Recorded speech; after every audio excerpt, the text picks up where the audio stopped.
Good evening, board members. I'm excited for the future as I hold on to hope. I hope for change, and I pray that you, our elected officials, can start fighting for our kids. Unfortunately, in the past, I have been gravely let down. The lack of communications with parents has been beyond frustrating and has no benefit to our children.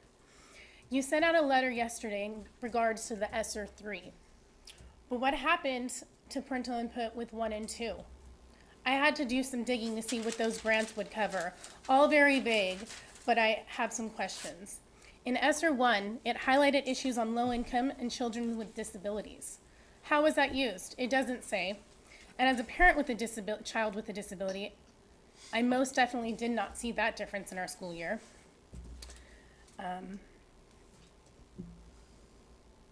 It also mentioned you'd be covering mental health.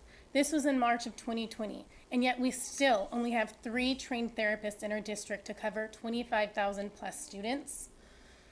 My favorite is the last priority on ESSER 1. It simply says other activities. What exactly does that entail? And is that just the first?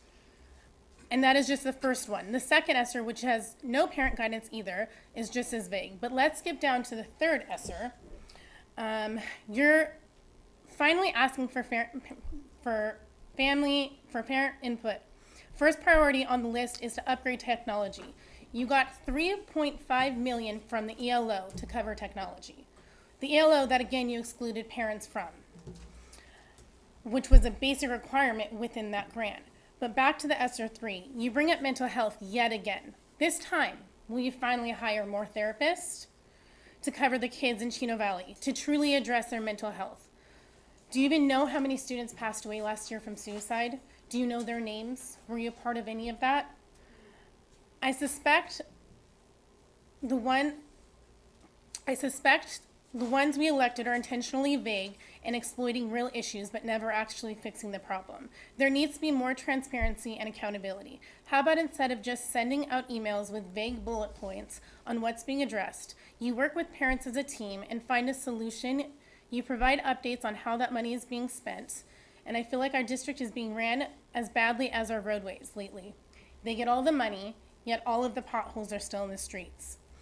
A lot of this just isn't adding up. The street is still covered in potholes, and our kids are still going without. That's concerning as a parent and as a stakeholder. We expect you to be the voices in this very large pond. We rely on you to advocate for our kids and not bend to unions or other agendas.